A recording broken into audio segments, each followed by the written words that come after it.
Señor nos bendiga ricamente a todos. Damos gracias al Señor que nos permite estar aquí y agradecemos al Señor esta hermosísima oportunidad. Una persona que influenció mucho mi vida y todavía a través de sus trabajos sigue influenciando es John Stott. Cada vez que él iba a predicar, él decía ahí sentado en su asiento: Señor, ten misericordia de mí y de estas personas. Y yo digo lo mismo, que el Señor tenga misericordia de mí y a pesar de mis limitaciones, el Señor pueda revelar su verdad, pueda llegar a cada uno de nuestros corazones. Así que el Señor nos bendiga ricamente y saludamos esta iniciativa de esta Iglesia Bautista Reformada de Guayaquil, el pastor Eddie Casa, de hacer esta conferencia para promover la supremacía de la palabra de Dios. Estamos viviendo tiempos, no sé si ustedes se dan cuenta, donde la palabra sana escasea. Y por eso hay tanta enfermedad espiritual, porque se nos ha olvidado, o a muchos se le ha olvidado, que la sana doctrina es lo que sana. Entonces, damos muchas gracias al Señor y tengo el privilegio de estar en esta ocasión con el pastor Suger Michelén, de quienes todos nosotros hemos aprendido y con quien espero terminar rápido para escucharlo a él. Así que damos muchas gracias al Señor por este privilegio que tenemos de compartir su palabra. Hace un tiempo estaba hablando de lo que hablamos nosotros los pastores, los siervos del Señor, acerca de la palabra y viendo cómo podemos aplicar la palabra a las distintas situaciones que nosotros vemos en la vida. Y recuerdo que pues lo que yo decía pues como que no era de mucho agrado de otros pastores que en torno a una mesa conversábamos. Y pues no pasó mucho tiempo en que yo estaba de un lado y 4 pastores estaban del otro lado. Hasta que uno de ellos me dijo: ¿tú sabes cuál es el problema que tú tienes? Yo soy muy apasionado y yo pensé que me iba a decir: es que tú alzas mucho la voz o que tú lo tomas a lo personal. Yo creía como que iba a decirme algo así. Pero él, señalándome, se puso de pie y me dijo: ¿tú sabes cuál es el problema que tú tienes? Es que todo y para todo tú quieres buscar la palabra de Dios. Entonces ahí yo entendí, digo, quiere decir que ahora que tengo la oportunidad de hablar con un cristiano sobre cualquier tema, lo primero que le pregunto es si él cree que la Biblia es la palabra de Dios. Si me dice que no, entonces le presento el plan de salvación. Así que en estos momentos vamos a estar hablando acerca, o continuar hablando, porque ya el pastor Eddie y Casa pues trajo 4 puntos acerca de la palabra de Dios. La sola escritura en el Antiguo Testamento, la sola escritura en el Nuevo Testamento, la sola escritura en Jesús y habló pues del canon bíblico. Entonces vamos a estar hablando a seguir hablando de la preeminencia y de la supremacía de la palabra de Dios. Y entonces me ha dado un pasaje, un texto bíblico, un pasaje de las Escrituras que yo quisiera que todos nosotros leyéramos. Y se encuentra en el libro del profeta Isaías, en el capítulo 8, y vamos a estar leyendo ese pasaje. E introduzco la lectura de ese pasaje con Hebreos, capítulo 1, versículo 1, donde el Señor dice en su palabra a través de este autor del libro de los Hebreos: Dios, habiendo hablado hace mucho tiempo y en muchas ocasiones y de muchas maneras a nuestros padres por los profetas. Y uno de estos profetas es el profeta Isaías. extraordinario profeta del Antiguo Testamento. Así que les invito a que vayamos al libro de de Isaías, capítulo 8, y vamos a estar leyendo el capítulo completo. Y dice así la palabra del Señor. Como ustedes van a estar sentados un rato, vamos a ponernos de pie, no tanto porque es irreverente leer la Biblia sentado, no importa, simplemente para cambiar de posición. Isaías capítulo 8, versículo 1 en adelante, dice: me dijo Jehová, toma una tabla grande y escribe en ellas con caracteres legibles tocante a Maher Salal Hashbash. Y junté conmigo por testigos fieles al sacerdote Urías y a Zacarías, hijo de Jeberequías. Y llegué a la profetisa, la cual concibió y dio a luz un hijo. Y me dijo Jehová, ponle por nombre Maher Salal Hashbash, porque antes que el niño sepa decir, Padre mío y Madre mía, será quitada la riqueza de Damasco y los despojos de Samaria delante del rey de Asiria.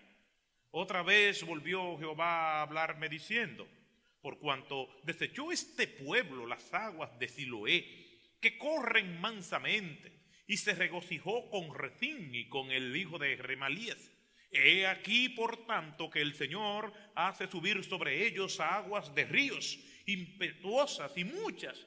Esto es, al rey de Asiria con todo su poder, el cual subirá sobre todos sus ríos y pasará sobre todas sus riberas, y pasando hasta Judá, inundará y pasará adelante y llegará hasta la garganta, y extendiendo sus alas, llenará la anchura de tu tierra, oh Emmanuel. Reuníos, pueblos, y seréis quebrantados. Oíd todos los que sois de lejanas tierras. Ceñíos y seréis quebrantados. Disponeos y seréis quebrantados. Tomad consejo y será anulado. Proferid palabra y no será firme, porque Dios está con nosotros.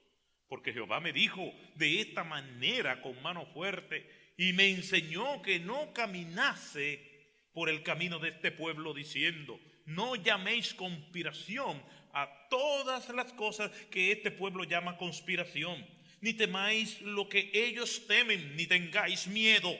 A Jehová de los ejércitos, a él santificad, sea él vuestro temor y él sea vuestro miedo. Entonces él será por santuario, pero a las dos casas de Israel por piedra para tropezar y por tropezadero para caer, y por lazo y por red al morador de Jerusalén. Y muchos tropezarán entre ellos, y caerán y serán quebrantados, y se enredarán y serán apresados. Ata el testimonio, sella la ley entre mis discípulos. Esperaré pues a Jehová, el cual escondió su rostro de la casa de Jacob, y en él confiaré. He aquí, yo y los hijos que me dio Jehová, somos por señales y presagios en Israel, de parte de Jehová de los ejércitos, que mora en el monte de Sión. Y si os dijeren, preguntad a los encantadores y a los adivinos que susurran hablando, responded, ¿no consultará el pueblo a su Dios? ¿Consultará a los muertos por los vivos? A la ley y al testimonio. Si no dijeren conforme a esto, es porque no les ha amanecido. Y pasarán por la tierra fatigados y hambrientos, y acontecerá que teniendo hambre se enojarán y maldecirán a su rey y a su Dios, levantando el rostro en alto, y mirarán a la tierra, y he aquí tribulación y tinieblas, oscuridad y angustia, y serán sumidos entre las tinieblas. El Señor añada bendición a su palabra. Pueden sentarse, hermanos. Gracias. ¿Cuál es la idea central en la cual orbita en este pasaje? Cada vez que nosotros nos acercamos a las Escrituras, tenemos que determinar el significado del texto bíblico. No podemos llegar a una correcta aplicación si nosotros no hacemos primero una correcta interpretación. Tenemos que ir al texto bíblico y allí leer y leer en oración para determinar lo que Dios nos quiere decir, para determinar el significado, la autoridad que va a decirnos a nosotros lo que debemos de hacer. Hay varias escuelas de interpretación bíblica y una de ellas dice que la autoridad que determina el significado del texto es el lector.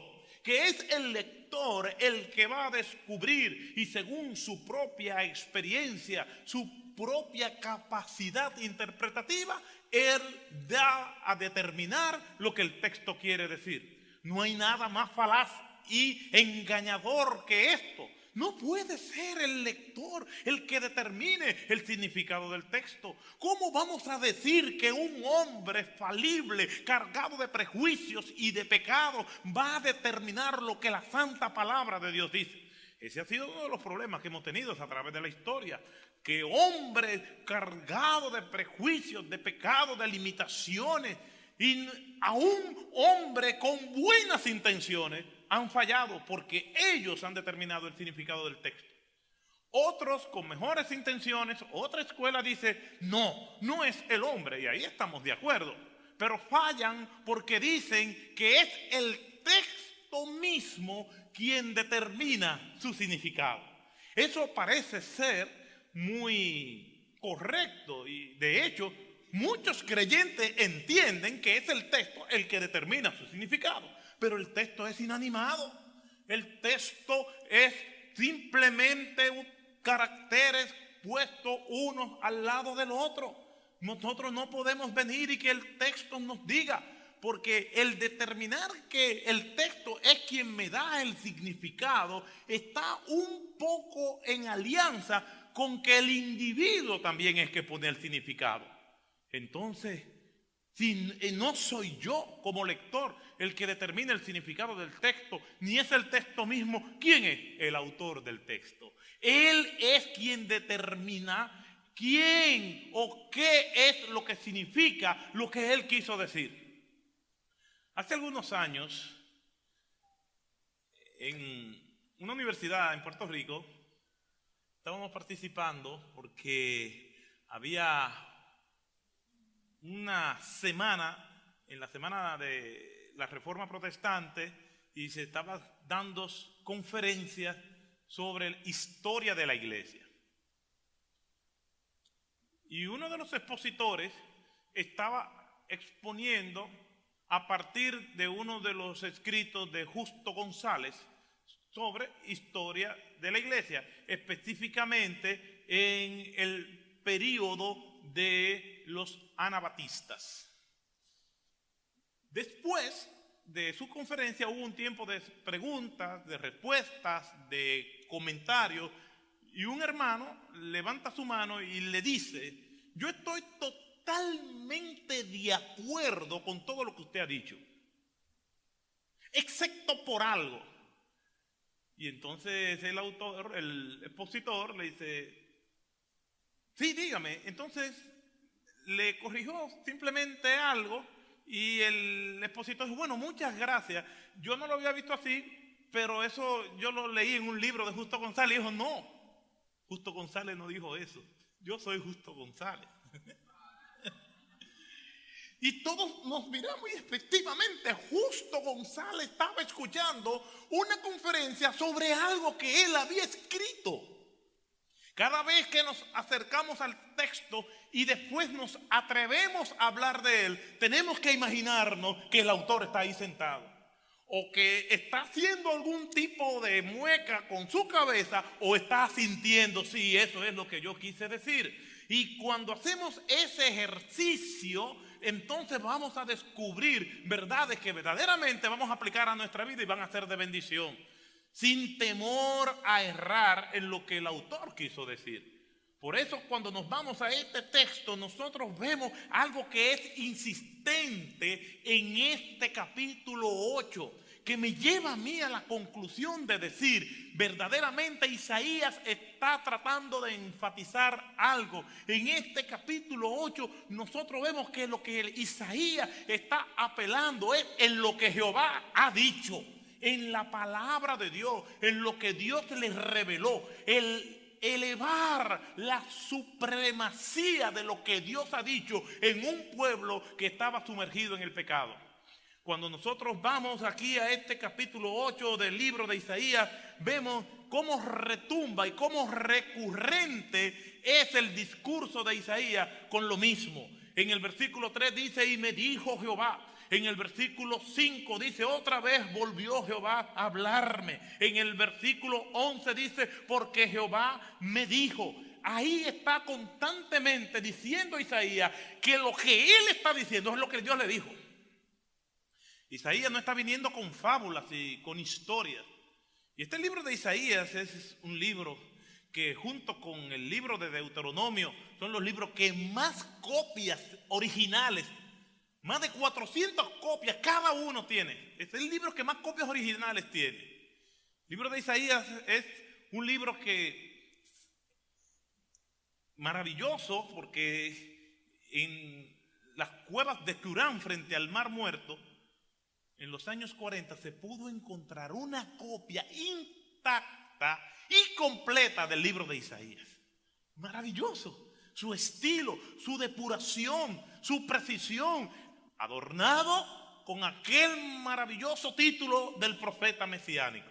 Isaías pues nos presenta en su libro desde el capítulo 1 hasta el capítulo 35 los juicios de Jehová. En esos primeros 35 capítulos retumban los juicios de Jehová. De hecho, el capítulo 1 comienza con una de las declaraciones en el Antiguo Testamento más drásticas que salen de la presencia de Dios. Desde el versículo 22 en adelante, Isaías comienza a hablar lo que son los juicios de Dios, donde un pasaje con una carga dramática increíble que revela el sentir de Dios. Estoy cansado de que vengan a asambleas. Las lunas nuevas y los días de fiesta me son abominación. Si multiplicáis las oraciones, yo no voy a escuchar. Eso es serio. Porque realmente cuando tenemos problemas o cuando estamos alejados de Dios, lo que nos dicen es, tienes que orar. Y Dios está diciendo que aunque multipliquen la oración, aunque vengan delante de mí orando, yo no lo voy a escuchar. Isaías trae noticias fuertes a un pueblo que se había corrompido espiritualmente, un pueblo que había endurecido su corazón delante del Señor.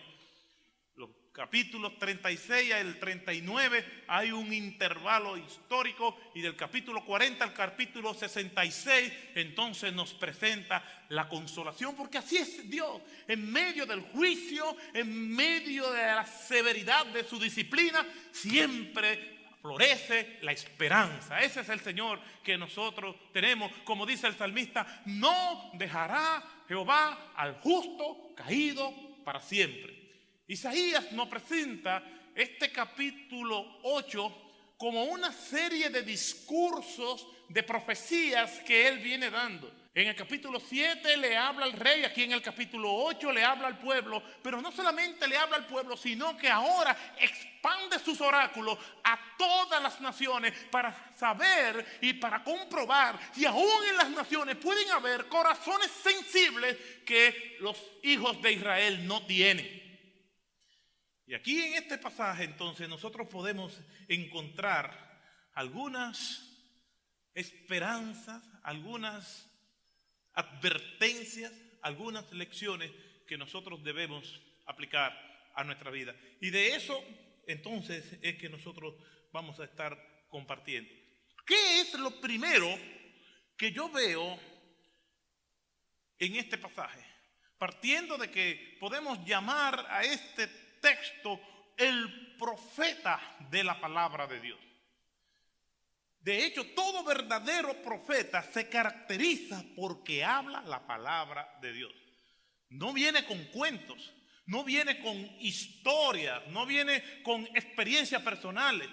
El pueblo no era convocado para que vinieran estos profetas a hablarle lo que ellos creían, sino para que vinieran a escuchar la palabra del Señor. Y aquí en el libro de Isaías encontramos eso constantemente. Lo primero que veo es que un profeta de Dios es llamado por Dios. Nadie se atrevía de una manera falsa a decir que venía de parte de Dios, sin que eso repercutiera en un gran riesgo para su vida. Isaías es un profeta llamado por Dios. No hay forma de que nosotros dudemos de esto. Cuando nosotros vemos los profetas mayores, entiéndase que son Isaías, Jeremías, Ezequiel y Daniel, nosotros nos vamos a dar cuenta que específicamente el llamado que Dios le hace a Isaías es un llamado diferente al llamado que Dios le hace a Jeremías y a Ezequiel. Por lo menos en el orden que nosotros lo encontramos en los respectivos libros. En el libro de Jeremías el llamado aparece a la altura del capítulo 1. En el libro de Ezequiel, el profeta, el Señor le hace el llamado a la altura del capítulo 2. Pero en el libro de Isaías comienzan los juicios inmediatamente en el capítulo 1 y es en el capítulo 6 donde nosotros vemos el llamamiento que el Señor le hace a Isaías. Así que en el versículo 6, en el versículo 8 del capítulo 6 de Isaías, nosotros vemos ese llamado que Dios hace. Después de una experiencia extraordinaria, transformadora, cataclísmica para Isaías, él entonces está preparado para obedecer al Señor. En el capítulo 6, versículo 1 dice: en el año en que murió el rey Usías, vi yo al Señor sentado sobre un trono alto y sublime. Se enfrentó a esa gloria extraordinaria del Señor. Isaías jamás volvió a ser el mismo. Él tuvo temor de su vida. Con lo que respeto que me merecen todos los que aquí están, yo oigo, veo y he leído muchas personas que han visto a Dios y que se sientan a conversar con Dios. Un conocido evangelista ya fallecido hablaba de que él a cada rato el Señor se le aparecía en la habitación y conversaban. Uno se atrevió a decir que el Señor hasta tomó café con él. Pero eso no es lo que yo veo aquí. Estos éxtasis, como le llaman algunos teólogos, eran eventos caóticos para aquellas personas que se aproximaban a esa gloriosa presencia del Señor. Tanto es así que cuando Dios quiso hablar con su pueblo, allí en la falda del monte Sinaí, dice que había relámpagos, trueno, la tierra temblaba, de tal forma que el pueblo tuvo temor. ¿Y qué le dijo el pueblo a Moisés? Moisés, habla tú con Dios y lo que Dios te tenga que decir, tú nos lo dices a nosotros, porque no resistimos la presencia de Jehová. ¿Cómo puede ser posible que Moisés, que ve la espalda de Dios, viene bajando el monte y su rostro resplandecía y lo cubren con una sábana, y solamente con ver la espalda de Dios lo llevó a escribir 5 libros? Y ahora vemos personas que conversan con Dios y nada pasa. Oh, este llamado de Isaías fue transformador, pero fue una experiencia fuerte para el profeta. Él lo primero que atina a clamar es: ¡ay de mí que soy muerto! ¡Ay de mí que mis ojos han visto al Rey Jehová de los ejércitos, al puro, al santo, al Rey de los escuadrones de Israel, al que es capaz de hacer cualquier cosa y como le place y cuando él quiera! Temió por su vida. Ese llamado iba a acompañar a Isaías siempre. Aquella experiencia iba a permanecer constantemente en su vida. Y es que para hacer la voluntad de Dios y para hablar la palabra de Dios, como lo hacían estos profetas, había que ser llamado por Dios. ¿Qué palabra de Dios iba a hablar si Dios no lo había comisionado? Tenía que comenzar por el llamado. Y aunque vemos a Isaías siendo portador de los oráculos de Dios, siendo instrumento profético de Dios, pero porque Dios primero lo llamó. Antes de nosotros hablar del ejercicio profético de Isaías, tenemos que estar conscientes que él fue comisionado por el mismo Dios para ese ejercicio profético, como un dispensador de los oráculos de Dios. Tenía que ser así. Nadie puede apelar al respaldo de Dios sin estar seguro, convencido por la palabra de que Dios le llamó. El llamado de Dios tiene que venir primero con una convicción interna de que Dios nos ha llamado, de que Dios nos está solicitando para hacer una labor. Pero Dios es tan sabio que no basta la convicción interna, porque podemos estar sinceramente engañados, podemos fusionar nuestro anhelo personal con lo que es el llamado de Dios. Y hay personas que tienen convicciones de que Dios lo ha llamado, pero Dios no lo ha llamado. Y es posible estar sinceramente engañado. Por ejemplo, se dice que Cristóbal Colón murió sinceramente engañado porque creyó que él no había descubierto un nuevo continente, sino que encontró una ruta alterna a la ruta que él estaba acostumbrado para ir a las Indias orientales. Y es posible estar sinceramente engañado. Yo he estado sinceramente engañado buscando algo. Yo he estado sinceramente engañado buscando una llave. ¿Y dónde está la llave? Que yo puse la llave aquí, le digo a mi esposa, le digo a mis hijas, búsquenme la llave, una de ustedes fue. Y después la llave está en el bolsillo. Cualquier parecido es pura coincidencia. Los que son más humildes, pues entonces tienen que decir, miren la llave aquí, perdónenme. Yo he tenido que pedir perdón muchas veces porque he estado sinceramente engañado. Pero sinceramente engañado con cosas triviales no va a traer mayores consecuencias. Pero sinceramente engañado con asuntos de vida o muerte puede ser fatal. La Escritura dice, hay caminos que al hombre le parecen correctos. Están sinceramente engañados, pero su final es camino de muerte. Entonces, no basta solamente con yo tener una convicción interna. También se necesita una confirmación externa. Y hay personas que están, y probablemente aquí hay hombres, hermanos, que están considerando entrar al ministerio, que se sienten inquietados por el ministerio. No bastan tus anhelos personales, no basta tu convicción. Te necesita tener una confirmación externa. Busca hombres de Dios probados, siéntate con ellos, habla con eso, lee la palabra.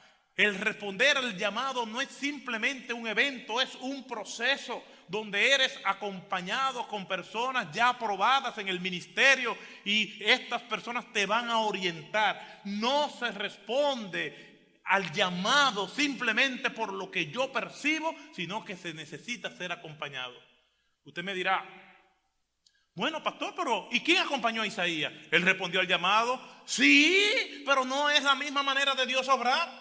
La Escritura se estaba escribiendo, las teofanías de Dios eran comunes, aquellas revelaciones y apariciones que Dios hacía eran comunes, pero ahora tenemos las Escrituras. Entonces se necesita el acompañamiento de hombres que nos digan a nosotros qué nosotros debemos de hacer. Un profeta de Dios que habla la palabra de Dios tiene que ser llamado por Dios. Si no es llamado por Dios, entonces también esto nos va a traer como consecuencia situaciones desastrosas en la obra del Señor. Yo he visto hermanos que están en el ministerio y siempre me gusta preguntarle a los pastores, venga, ¿cómo tú llegaste al ministerio? Y he visto hermanos que están en el ministerio porque alguien le dijo, porque se fue el líder, porque se murió el pastor, por razones coyunturales, pero no por razones verdaderamente bíblicas. Y son buenos hermanos.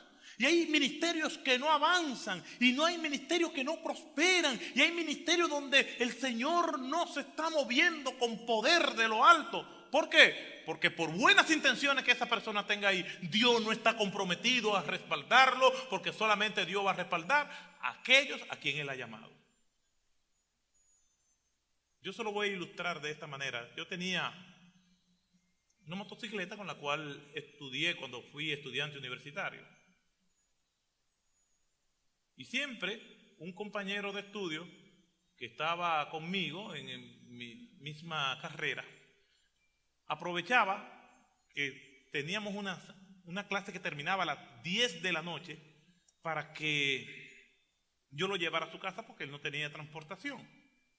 Y esa noche, como cualquier noche, terminábamos a las 10 de la noche, yo voy donde está mi motocicleta y era de esa motocicleta que había que darle patadas. Y yo comienzo a darle patada. Él después le da patada, le empujamos. Hicimos de todo para que encendiera y no encendió. Entonces, lo que hicimos fue ponernos a desarmarla de noche con una linterna ahí que alumbraba poco. Intentamos el proceso, mira a ver si prende ahora, si enciende, y patada, y empujamos, y nada. El asunto se estaba complicando porque ya había pasado más de una hora. Hasta que llega un seguridad y nos dice, ¿qué ustedes están haciendo? Y digo, no, está en mi motocicleta, mire, le enseño los documentos. Lo que pasa es que no enciende y le hemos tratado de esto. Entonces, de verdad que ya yo no sé qué hacer. Sudado, cansado, frustrado. Entonces, él con la linterna se acerca y dice, pero la llave hay que moverla y ponerla en on.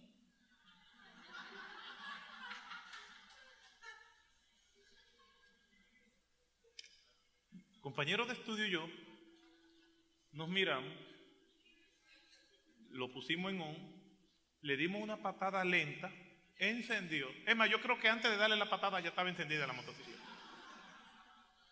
Nos subimos y en el camino ninguno de los dos dijo media palabra. Yo lo dejé en su casa y yo llegué a la mía. Y ese silencio solemne se está rompiendo en esta noche que lo estoy contando. Hay muchos ministerios que hacen de todo. Muchos pastores que van a cursos, imitan estrategias, reciben talleres, tienen títulos de seminario, hacen esto y hacen aquello, pero su voz es como una voz que clama en el desierto. ¿Por qué? Porque Dios no los ha llamado.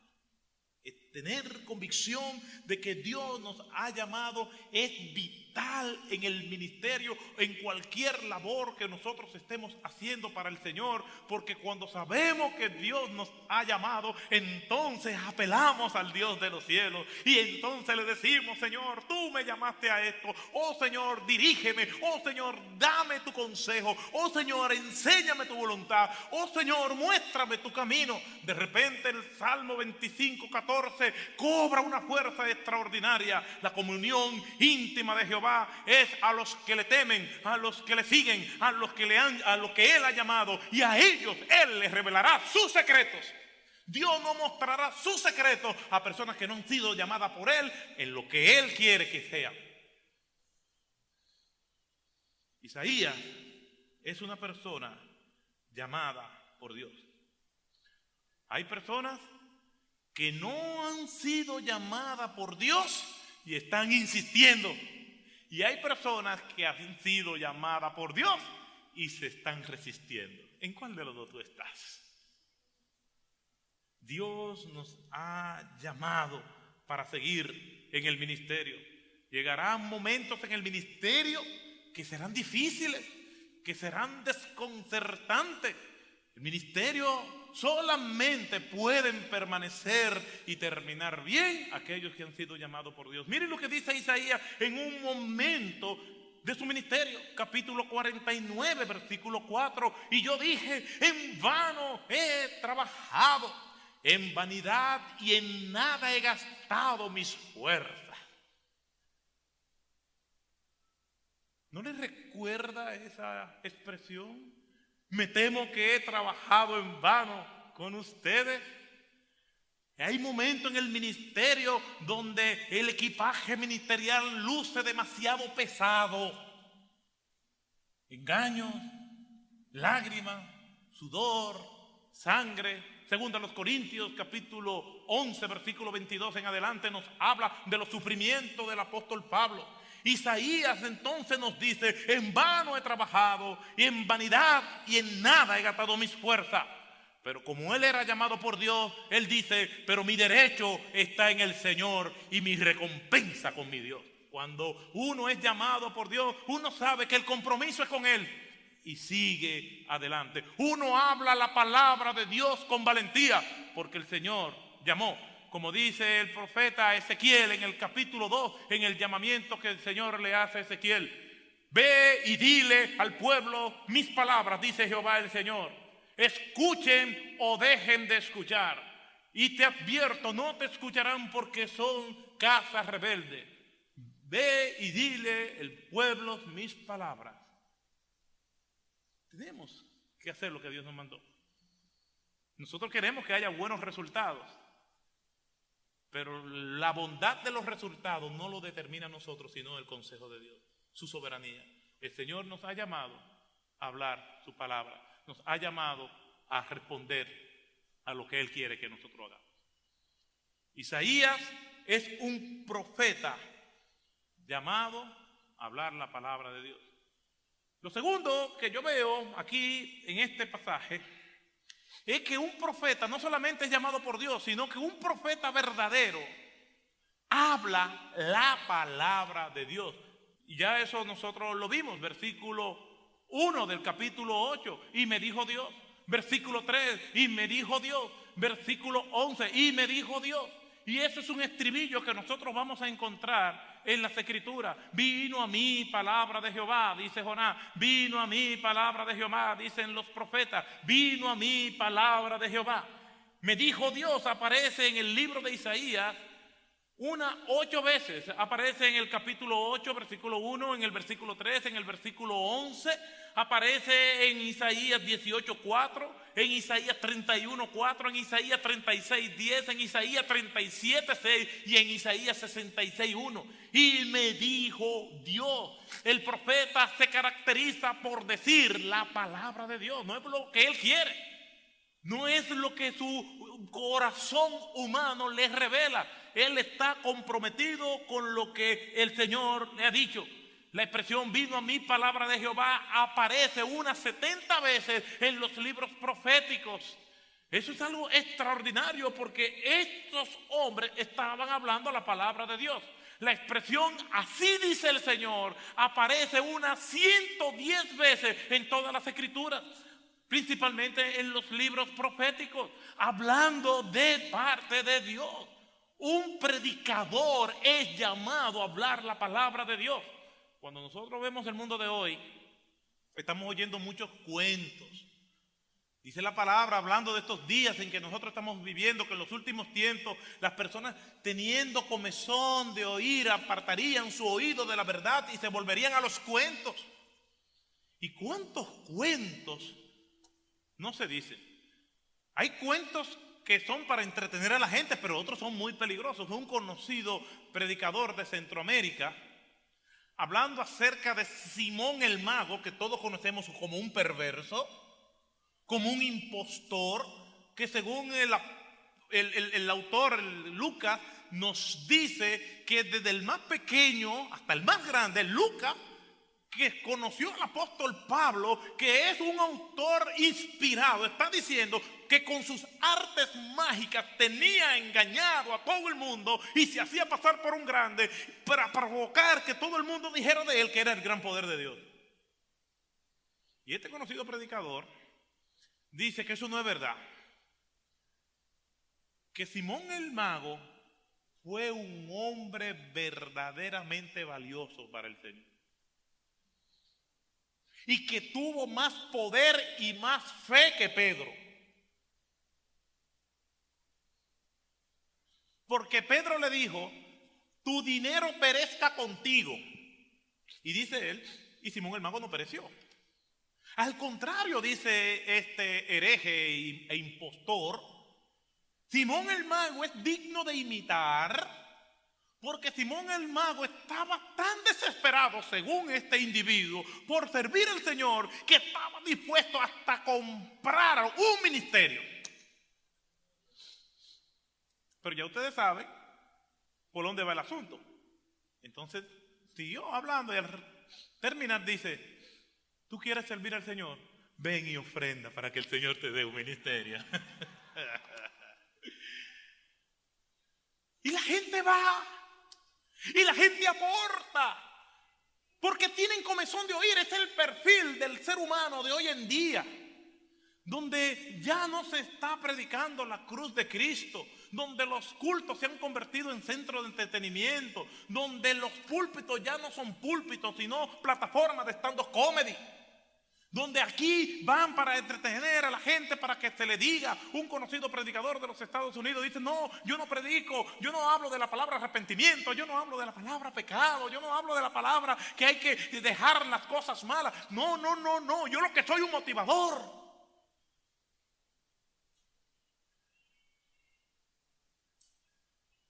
Así dice el Señor. Más de 110 veces. Vino palabra de Jehová más de 70 veces. Y así dijo Dios 10 veces en el libro de Isaías. A eso es lo que nos ha llamado Dios, a hablar su palabra, no hablar de lo que me pasó a mí. Yo puedo en una predicación venir y dar una historia de algo que me pasó a mí para ilustrar algún concepto, pero ustedes, mis queridos hermanos, están aquí para que se les hable la palabra de Dios. Y si aquí no se estuviera hablando la palabra de Dios, mi recomendación sería que nos fuéramos todos. ¿Para qué estar aquí? Cuando hay que redimir el tiempo porque los días son malos. Porque tenemos que nosotros meditar en la palabra de Dios de día y de noche, para que entonces todo prospere, para que entonces todo vaya bien. En los espectáculos de magia que se hace en Las Vegas, los magos dicen, abracadabra, ¿y qué sale? Un conejo de un sombrero. En muchos púlpitos no se predica, se dice abracadabra. Porque el abracadabra significa que algo mágico va a suceder de manera instantánea. Y en muchos púlpitos se predica eso. Se predica que por el toque del pastor todo se va a resolver. Quisiera yo que fuera así. Pero eso no es lo que enseña la palabra de Dios. Entonces, cuando nosotros nos vamos a las epístolas pastorales, específicamente a 1 de Timoteo 5:21 y a 2 de Timoteo 4:1, nosotros nos damos cuenta que el apóstol Pablo le dice a Timoteo, te encarezco delante de Dios y del Señor Jesucristo que prediques la palabra. En otras palabras, habla la palabra. No es abracadabra, es habla la palabra. Abracadabra y sale un conejo. Habla la palabra y se desatará el poder de Dios. Habla la palabra y habrá transformación. Habla la palabra y habrá poder de lo alto. Habla la palabra y nuestra vida entonces tendrá sentido. Habla la palabra y sobre todo Dios estará complacido. Pero hay que hablar la palabra. No es abracadabra, habla la palabra. A eso nos ha llamado el Señor. Habla la palabra, aunque no quieran escucharla. Habla la palabra, aunque no seamos populares. Habla la palabra para que este mundo de tinieblas vea la luz. Habla la palabra, es lo que el Señor nos ha llamado a hacer. Aunque la gente no nos quiera, aunque nos digan, tú tienes la mala maña de solamente hablar, la Biblia dice. Habla la palabra. Ese fue el encargo que Pablo le dio a Timoteo. El anciano apóstol ya sabía que su tiempo estaba por llegar. Podía sentir el frío aliento de la muerte merodeando. Tenía que darles instrucciones a Timoteo. Y entre esas instrucciones finales fue: habla la palabra. No se puede perder tiempo, no se puede claudicar. No puede haber otra manera de hacer lo que Dios nos mandó a hacer si no es hablando la palabra. Hace algunos años, un escritor de origen judío, Herman Koch, escribió un libro sobre la Segunda Guerra Mundial llamado, una novela histórica. Es mi género preferido de la literatura secular. Escribió un libro llamado Vientos de Guerra, donde habla de todas las atrocidades de la Segunda Guerra Mundial y el plan de los aliados para derrocar a Hitler. Y me llama la atención el título Vientos de Guerras, porque hoy en día están soplando vientos de guerras. Según los estudiosos, hoy en día hay más de 40 países en guerra o preparándose para la guerra. Cada vez más, cuando parece ser que va a haber una cierta estabilidad en la política internacional, entonces comienzan a soplar nuevamente los vientos de guerra. Hay más de 20 naciones, un total de 23 naciones que están en alerta permanente de guerra, aunque no lo dicen.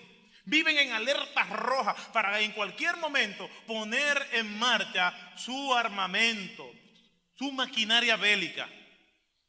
Pero esos vientos de guerra solamente pueden perturbarnos la paz, pueden traer desolación, movilización de personas, refugiados, pero hay vientos de guerra más peligrosos que esos. Hay vientos de guerra donde no se trata solamente de perder la vida en este mundo, sino se trata de vida eterna o de muerte eterna. Esos vientos de guerra están desde siempre, desde que nosotros tenemos memoria del tiempo. Desde el libro de Génesis, esos comienzos de la historia de la humanidad, comenzaron los vientos de guerra y permanecen. Hay una batalla que se está librando y una de las armas más importantes que tiene el enemigo en estos tiempos de guerra es confundir a las personas, es confundir, es callar las voces de los que hablan la verdad, es permear la iglesia verdadera, es darnos golosina para que nosotros podamos entretenernos y no meditar en la verdadera palabra de Dios. Esos vientos de guerra son los más letales y siempre han existido. Pero gracias a Dios porque nosotros tenemos las escrituras.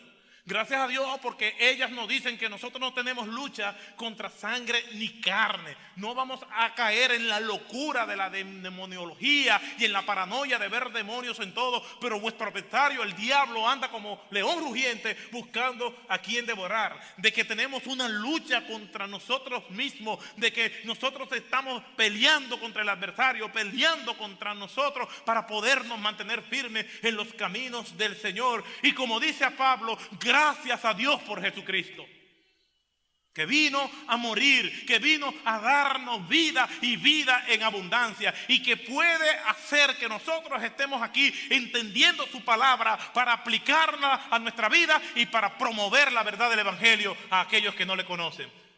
Vientos de guerra. Isaías sabe eso. Y los vientos de guerra se ven constantemente en el Antiguo Testamento.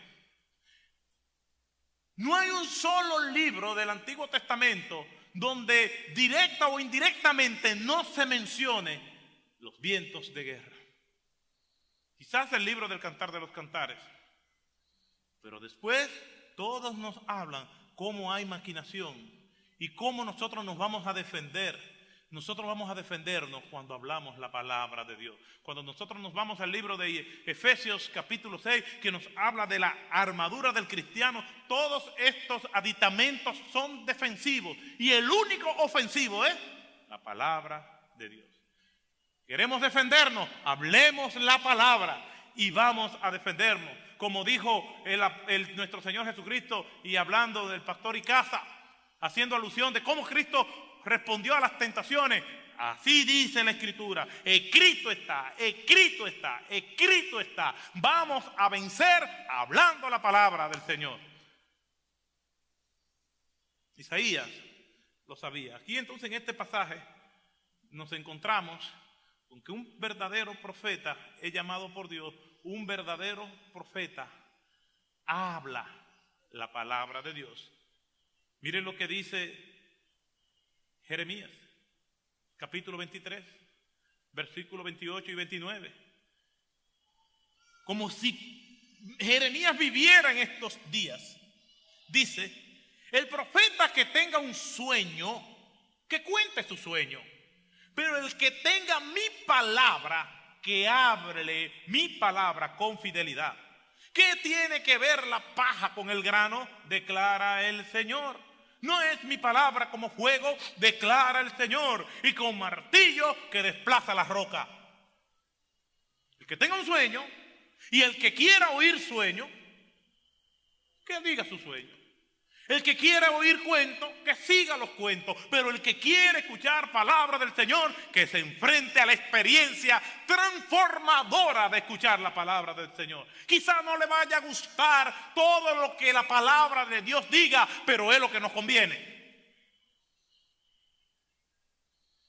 Yo he sido confrontado por mi equipo pastoral. He sido confrontado con mi esposa, con la palabra. Y la primera reacción que uno tiene es como la defensiva. Y uno tiene la mala costumbre, y así es el ser humano, y yo lucho con eso, es que cuando nos están confrontando, uno no está escuchando la confrontación, sino que uno está elaborando su defensa. Porque la palabra de Dios penetra, y la penetración de la palabra de Dios en el alma humana produce dolor. Y todo lo que nos produce dolor, lo rechazamos. Pero el que quiera sueño, el que quiera cuento, que lo diga y siga los cuentos. Pero el que quiera la palabra de Dios, que se enfrente a Dios. Entonces, por último, un verdadero profeta no solamente es llamado por Dios, no solamente habla la palabra de Dios, sino que vive la palabra de Dios. Yo puedo conocer la verdad, yo puedo explicar la verdad y no vivirla. Y conocemos algunos profetas que se relacionaron con Dios y como que llegaron hasta un punto. Uno de ellos es Jonás. En el libro de Jonás, nos encontramos, o yo me encuentro, con lo que yo llamo los 3 niveles de la voluntad de Dios. El primer nivel de la voluntad de Dios es conocer la voluntad de Dios. Jonás, ¿la conocía o no? Sí, la conocía. En segundo lugar, el segundo nivel de la voluntad de Dios es hacer la voluntad de Dios. Mojado, pero la hizo. Y el tercer nivel de la voluntad de Dios es amar la voluntad de Dios. Jonás nunca la amó. Quiere decir que es posible que yo me relacione con Dios hasta un punto. Como es posible que hay personas que conocen la verdad, pero no la viven. Tienen mucha fe y conocen asuntos de fe, pero hasta ahí queda. La Escritura dice que los demonios creen y tiemblan. Lo que llevó a Spurgeon decir que los demonios tienen más fe que muchos cristianos, porque los demonios creen y tiemblan, muchos cristianos creen pero no tiemblan.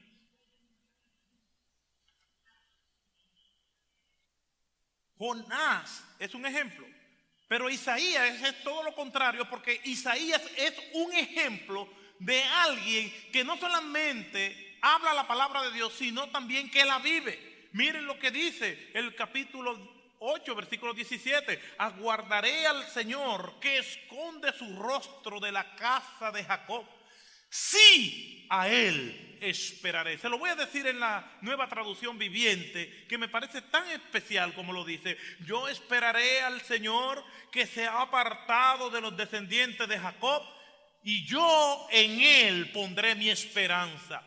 Muchas personas a las cuales yo le estoy profetizando, Señor, al pueblo al cual yo he venido a traer tus oráculos, se ha apartado de ti, pero yo seguiré viviendo en ti. Yo voy a permanecer en ti. Me siento solo en este tramo de mi ejercicio profético, Señor, pero yo voy a permanecer en ti. Más adelante, en el capítulo 50, versículo 5, Isaías dice: el Señor me ha abierto el oído y no fui desobediente ni me volví atrás.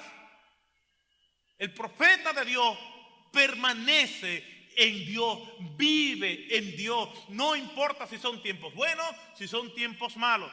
El profeta permanece, vive la palabra de Dios, permanece en lo que el Señor le ha llamado, como le decía el apóstol Pablo a Timoteo: persiste tú pues en lo que has aprendido, no te desvíes. Y yo he visto cómo muchas personas que dicen ser creyentes y siervos de Dios se van alejando paulatinamente. Cuando nosotros examinamos el Evangelio en América Latina, nos vamos a dar cuenta que quizás de los pastores, y vamos a llamarlos pastores para ayudarlos, o de las iglesias que más personas congregan, son iglesias donde el mensaje del Evangelio no es un mensaje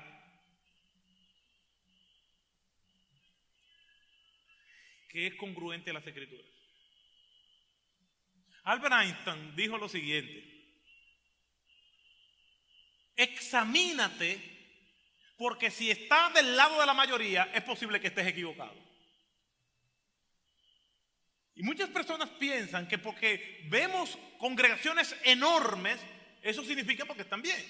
Y muchos pastores quieren que sus iglesias sean grandes por el prestigio que conlleva el efecto multitud. Y Dios va a bendecir pastores con iglesias grandes, pero esa no es nuestra meta. Nuestra meta es glorificar el nombre del Señor. Y hay héroes de la fe de iglesias de 1000 personas y hay héroes de la fe de iglesias de 30 personas. La autoridad de un pastor no reside en el tamaño de la iglesia, porque cuando la meta es el crecimiento de la iglesia, entonces esa persona podrá o va a hacer cualquier cosa por crecer. Entonces nosotros tenemos que estar conscientes de que nosotros tenemos que vivir en aquello que el Señor nos ha llamado a hacer. El Señor me ha abierto el oído, dice Isaías, y no fui desobediente ni volví atrás, ni me desvié, ni claudiqué, ni abandoné el arado, sino que permaneció en lo que el Señor me mandó. De hecho, cuando examinamos la historia de la iglesia, los momentos más luminosos de la historia de la iglesia ha sido cuando la iglesia ha sido abatida, perseguida y menospreciada. Y los momentos más decadentes de la historia de la iglesia es cuando la iglesia ha prosperado más materialmente. Mientras más poder terrenal ha tenido la iglesia, menos poder celestial tiene. Y cuando mayor poder celestial ha tenido, es cuando menos poder terrenal ha poseído. Tenemos que llevar nuestro ministerio, honrar el llamado del Señor, hablar la palabra del Señor, para decir, como dijo Isaías: no fui desobediente, ni volví atrás. Tenemos que vivir la palabra del Señor. Y algo que yo hago énfasis siempre, que predico sobre la Biblia y a los que son predicadores, ese vivir la palabra de Dios, es tener un tiempo a solas con el Señor, en meditación de su palabra, disfrutando de su presencia, sin que el tiempo cuente. Y esa meditación de la palabra de Dios, cuando yo hablo con el Señor, cuando yo me deleito, cuando yo hago preguntas, cuando yo derramo mis frustraciones delante de Él, es aparte del tiempo de la preparación del domingo. Son dos cosas diferentes.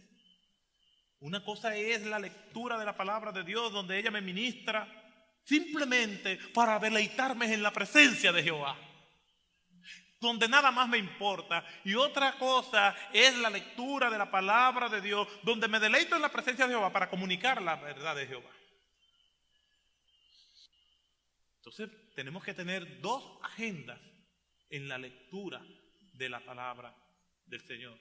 Tenemos que tener eso ahí claro, y en su ley medita de día y la noche. Y entonces nos encanta eso, y por eso es que el Salmo termina en ese Salmo 1 diciendo: y todo lo que hace prosperará. A veces nos preocupamos por que nuestra audiencia se impresione con una buena exposición bíblica, y todos disfrutamos de una buena exposición bíblica. Pero hay exposiciones bíblicas que son técnicas, pero carecen de unción, porque el predicador no vive la palabra de Dios. Ian Baum, que es un decano de lo que es una serie de libros acerca de la oración y el predicador, él le llama a esa predicación técnica la predicación de la letra, y le dice que es predicación muerta. Y él dice: esa predicación de la letra puede ser perfumada, estéticamente bien elaborada, estéticamente bien organizada, simétrica, sin ningún tipo de defecto, que cuando el predicador habla está perfumada. Esa predicación de la letra es tan ornamental como las hermosas flores apostadas encima de un ataúd.